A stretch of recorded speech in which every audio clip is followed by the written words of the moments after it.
और चलिए सीधे रुक करेंगे 7 मिनट में 70 खबरों का। दिल्ली की जामा मस्जिद में लड़कियों की अकेले एंट्री पर बैन लगाया गया। मस्जिद प्रबंधन ने गेट पर लगाया नोटिस।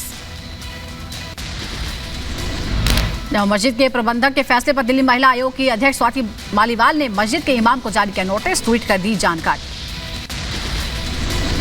जामा मस्जिद में महिलाओं की एंट्री पर विहिप नेता विनोद बंसल का तंज, कहा अब ओवैसी के सपने का क्या होगा। वो भड़काऊ भाईजान कहाँ हैं भाग्यनगर के, जो कि ये सपना पाले बैठे थे कि बुर्का नसीन कोई बहन जो है देश की प्रधानमंत्री बनेगी। अरे उनको पहले मस्जिद में तो प्रवेश दिलवा दो। जामा मस्जिद में एंट्री बैन पर इस्लामिक केंद्र के अध्यक्ष खालिद रशीद आए सामने, कहा जामा मस्जिद के नियम शरीयत के अनुसार है। जामा मस्जिद इबादत की जगह है। वो बिल्कुल दुरुस्त है, जाहिर सी बात है, नमाज इबादत की जगह है और उसको इबादत के लिए ही इस्तेमाल किया जाना चाहिए। जामा मस्जिद पर बैन को लेकर मस्जिद के पीआरओ का कहना कि मस्जिद का इस्तेमाल इबादत के लिए होना चाहिए। किसी भी धर्म स्थल का प्रोटोकॉल करना बहुत ज़रूरी है।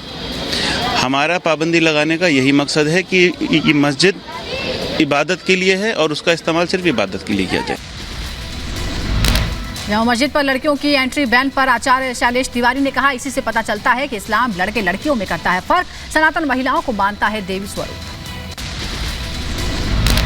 इस्लाम पुरुष और स्त्री को एक बराबर नहीं मानता। जहां सनातन महिलाओं को शक्ति स्वरूपा मानता है, वहीं इस्लाम जो है वह विभेद करने का काम करता है। रिपब्लिक भारत पर खबर दिखाने के बाद अभिनेत्री ऋचा चड्ढा ने मांगी माफी, ट्विटर पर किया था सेना का अपमान। ऋचा चड्ढा ने किया भारतीय सेना का अपमान, गलवान पर ट्वीट कर उड़ाया शौर्य का मजाक। सेना के commander lieutenant general Upendra Dwivedi के बयान पर किया ट्वीट। मनजिंदर सिंह सिरसा ने की मुंबई पुलिस से ऋचा के खिलाफ कार्रवाई की मांग, ट्वीट को बताया शर्मनाक, कहा माफी मांगे ऋचा। तुरंत इस ऋचा चड्ढा के खिलाफ कार्रवाई करें, एप्रोप्रिएट धाराओं में मुकदमा दर्ज करें, ताकि ऐसे लोग जो भारत का अपमान करना, भारत की सेना का अपमान करना एंजॉय करते हैं और अपनी शौहरत को बढ़ाने के लिए हमारी भारतीय सेना को नीचे लाने की कोशिश करते हैं, इनको मुंह तोड़ जवाब दिया जा सके, ऐसी जिंदगी में दोबारा कोशिश न करें। रिपब्लिक भारत की खबर का असर हुआ है। ऋचा चड्ढा ने ट्विटर अकाउंट अपना प्रोटेक्ट कर लिया है। ऋचा चड्ढा पर कवींद्र गुप्ता का बयान, कहा ऋचा को देश से मांगनी चाहिए माफी, भारतीय सेना पूरी तरह से सक्षम। बिना किसी कारण से इस प्रकार के ट्वीट का जवाब देना बिल्कुल गलत है। माफी मांगनी चाहिए देश से। सेना सुरक्षा बल अपने आप में सक्षम है, जो भी उनको ऑर्डर मिलता है उस पर पूरी तरह से अमल करते हैं। ऋचा के ट्वीट पर नलिन कोहली का बयान, कहा ऋचा का ट्वीट बहुत दुर्भाग्यपूर्ण है, गलवान का मजाक नहीं उड़ाया जा सकता। यह अति दुर्भाग्यपूर्ण बात है कि हमारे देश में कुछ लोग ऐसे हैं जो सोशल मीडिया में पोस्ट करने के लिए कुछ भी कह सकते हैं। गलवान में जो उनकी शहादत हुई वो बहुत बड़ी शहादत थी देश की रक्षा के लिए। उसको इस प्रकार से नजरअंदाज और उसका मजाक नहीं उड़ाया जा सकता। ऋचा के ट्वीट पर राम कदम का बयान, कहा पब्लिसिटी पाने के लिए किया अपमान, ये अभिनेत्री जवानों का सम्मान क्या समझेंगी, देश से माफी मांगे ऋचा। इस प्रकार की घिनौनी मानसिकता रखने वाली यह अभिनेत्री क्या समझेगी उनका समर्पण। सारा देश चाहता है कि वे हाथ जोड़कर हमारे देश के जवानों की माफी मांगे। ऋचा चड्ढा ने ट्वीट किया डिलीट, सेना को लेकर किया था अपमानजनक ट्वीट। ऋचा चड्ढा का नया ट्वीट सामने आया है। ट्वीट में लिखा, सत्य परेशान तो होता ही है ना। सुप्रीम कोर्ट के वकील विनीत जिंदल ने ऋचा चड्ढा के खिलाफ पुलिस से शिकायत की। ऋचा चड्ढा के खिलाफ एफआईआर दर्ज करने के बाद ऋचा पर सेना के अपमान का आरोप। कोर्ट ने 12 दिसंबर के लिए सुनवाई टाल दी है। सुनवाई के बाद जैकलीन फर्नांडिस कोर्ट में पहुंची थी। ठग सुकेश चंद्रशेखर से जुड़े 200 करोड़ रुपए की मनी लॉन्ड्रिंग मामले में आज पटियाला हाउस कोर्ट में सुनवाई होनी थी। फिल्म अभिनेत्री जैकलीन फर्नांडिस के खिलाफ आज पटियाला हाउस कोर्ट में सुनवाई होनी थी, मगर मामला टल गया। आज कोर्ट में जैकलीन फर्नांडिस के खिलाफ आरोप तय करने पर बहस नहीं हो पाई। श्रद्धा हत्याकांड के आरोपी आफ्ताब को एफएसएल लैब लाया गया। आफ्ताब का पॉलीग्राफ टेस्ट जारी। दिल्ली के रोहिणी एफएसएल लैब में हो रहा है पॉलीग्राफ टेस्ट। आफ्ताब की कल तबीयत खराब होने की वजह से पॉलीग्राफी टेस्ट नहीं हो पाया था, आज हो रहा है। रिपब्लिक भारत से बोले श्रद्धा के पिता, आफ्ताब के भाई पर लगाया श्रद्धा की हत्या में शामिल होने का आरोप। जिस तरह से ये हुआ है वो अकेले का काम है ही नहीं, तो हो सकता है कि दूसरे किसी का भी हाथ है इसमें जी। या तो मुझे तो लगता है वो भाई भी हो सकता है उसका। श्रद्धा के पिता का पुलिस पर भी आरोप। कहा आफ्ताब के खिलाफ श्रद्धा की शिकायत की जानकारी पुलिस ने उनसे छुपाई। पुलिस को इन्फॉर्म करने की, पुलिस माँ बेटे के पेरेंट्स को इन्फॉर्म करने की जी। तब सिर्फ वो बेटे के पेरेंट्स को बुलाया गया शायद, तो मुझे क्यों नहीं बुलाया गया तब? श्रद्धा केस को लेकर मौलाना सुफियान निजामी की नसीहत। कहा मजहबी चश्मे से ना देखें आफ्ताब श्रद्धा का मामला। रिपब्लिक भारत पर जेपी नड्डा का दावा। कहा गुजरात में चुनाव एक तरफा है, गुजरात में बनेगी बीजेपी की सरकार। कांग्रेस की ताकत बहुत कम हो गई, बहुत दिखता है, और वो अब कुछ सीटों पर सीमित हो गए। लेकिन लड़ाई अगर होती है, वैसे तो लड़ाई है ही नहीं जी, एक तरफा है सारे। रिपब्लिक पर बोले बीजेपी अध्यक्ष जेपी नड्डा। कहा 365 दिन काम करती है बीजेपी। भारतीय जनता पार्टी, मैंने पहले भी कहा, 24/7/365 काम करती है, और हम सब लोग देर रात तक और प्रातः सुबह उठ करके काम में जुटते हैं। बीजेपी अध्यक्ष जेपी नड्डा का बयान। कहा मोदी जी पर अटूट विश्वास है, पिछली बार की कमी इस बार पूरी हो जाएगी, परिवर्तन की लहर दिख रही है। तो इनके कारण नहीं, इनको तो हम एक्सपोज करेंगे। हमको वोट इसलिए मिलता है, मोदी जी के प्रति अथाह प्रेम है, अटूट विश्वास है, और देश की और प्रदेश की जनता जानती है कि किसने देश को बदला, किसने प्रदेश को बदला।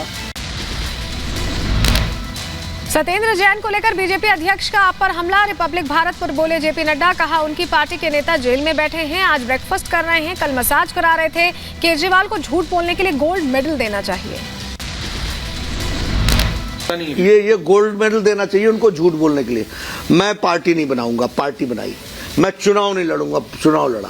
मैं कांग्रेस के साथ नहीं लूंगा, कांग्रेस के साथ लेकर के सरकार बनाई। मैं क्रिमिनल्स को टिकट नहीं दूंगा, 3 तो जेल में बैठे हैं। आप पर बड़ा हमला। कहा एक रेपिस्ट को थेरेपिस्ट कहती है आप, जनता की आंखों में झोंक रही है धूल। कि उनके बराबर का झूठ बोलने वाला और उनकी पार्टी के बराबर का झूठ बोलने वाला नेता, उनको इसके लिए आप बोल रहे हैं जो नॉर्मली पर्सनल कमेंट करता नहीं है। ये गोल्ड मेडल देना चाहिए उनको झूठ बोलने के लिए। जम्मू कश्मीर सेना ने सांबा में आईईडी किया डिफ्यूज। आज ड्रोन से गिराया गया था विस्फोटक। सांबा में ड्रोन से फेंका गया था पैकेट। पाक से आए ड्रोन के पैकेट में कई चीजें बरामद हुई। पैकेट से 2 पिस्टल, 4 लोडेड मैगजीन और 5 लाख कैश बरामद किए गए। इलाके में सर्च ऑपरेशन अभी भी जारी। गुजरात के बनासकांठा में पीएम मोदी ने जनसभा को किया संबोधित। गुजरात चुनाव को लेकर पीएम मोदी कर रहे हैं धुआंधार रैलियां। आम आदमी पार्टी पर बीजेपी लगातार हमलावर। स्पा पोस्टर के बाद नया पोस्टर तिहाड़ की फूड डिलीवरी का किया जारी। असम के मुख्यमंत्री हिमंत बिस्वा शर्मा का राहुल गांधी पर हमला। कहा आप गांधी कैसे बने, ये भी एक घोटाला है, इसकी भी इंक्वायरी होनी चाहिए। जम्मू कश्मीर के कई शहरों में एसआईए की छापेमारी। श्रीनगर, बांदीपोरा, अनंतनाग, शोपिया में लगातार छापेमारी की कार्रवाई। गुजरात के सूरत में आईटी और ईडी करेगी कैश कांड की जांच। कांग्रेस की गाड़ी से मिला था 75 लाख कैश। घटनास्थल से भागता दिखा बीएन सदी। गैंगस्टर लॉरेंस बिश्नोई को एनआईए ने कस्टडी में लिया। देश विरोधी गतिविधियों में शामिल होने का आरोप। सिद्धू मूसेवाला मर्डर केस में लॉरेंस बिश्नोई है मुख्य आरोपी। दिल्ली कोर्ट ने लॉरेंस बिश्नोई को 10 दिन की रिमांड पर एनआईए को सौंपा है। एनआईए दिल्ली एनसीआर के गैंगस्टर्स के लिंक के एंगल से जांच करेगी।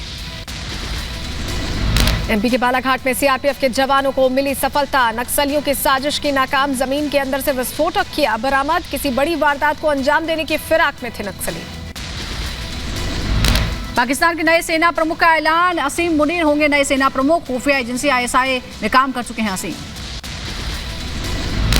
यूपी के आगरा में इलाज के दौरान गर्भवती महिला की मौत, परिजनों ने जमकर किया हंगामा, अस्पताल प्रशासन पर लगाया लापरवाही का आरोप।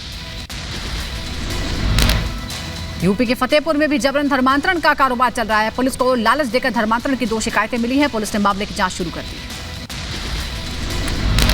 मध्य प्रदेश के दमोह में जबरन धर्मांतरण और नाबालिग बच्चियों से छेड़छाड़ का मामला सामने आया है। पुलिस ने 8 लोगों को गिरफ्तार किया। लालच देकर दलितों को बनाया जा रहा है क्रिश्चियन। यूपी के सहारनपुर में आयकर विभाग की कई कारोबारियों के प्रतिष्ठानों पर छापेमारी से कारोबारियों में हड़कंप। यूपी के बरेली में फौजी हार गया जिंदगी की जंग, ट्रेन से पैर कटने के बाद हुई मौत। चलती ट्रेन में चढ़ते वक्त हुआ हादसा, CCTV फुटेज आया सामने। पंजाब के पठानकोट में 4 आरोपियों के खिलाफ मामला दर्ज। सोशल मीडिया पर किया था हथियारों का प्रदर्शन। पंजाब पुलिस ने एक सब इंस्पेक्टर और एक महिला को उसके 2 साथियों के साथ गिरफ्तार किया है। करोड़ों की ड्रग्स बरामद की गई। पंजाब के मोगा में नवविवाहिता की संदिग्ध परिस्थितियों में मौत, परिजनों ने स्टेशन में शव रखकर किया प्रदर्शन। उत्तराखंड में मदरसों में NCERT सिलेबस होगा लागू, बच्चों के लिए ड्रेस कोड भी लागू किया जाएगा। उत्तराखंड में मदरसे में NCERT सिलेबस पर सपा नेता अमिक जमई का बयान, कहा सरकार समान शिक्षा क्यों नहीं लागू करती। ड्रेस लाएंगे क्या लाएंगे हमें नहीं पता, आप एक समान शिक्षा क्यों नहीं लागू करना चाहते हैं।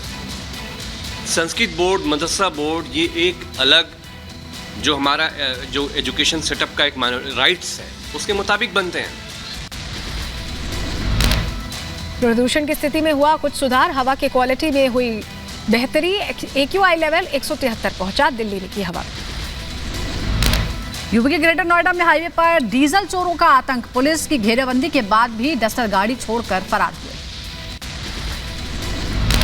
यूपी के बदायूं में रफ्तार का दिखा कहर, अज्ञात वाहन ने पिकअप गाड़ी को मारी टक्कर, पिकअप गाड़ी के उड़े बरखच्चे, हादसे में कई लोग घायल हो गए।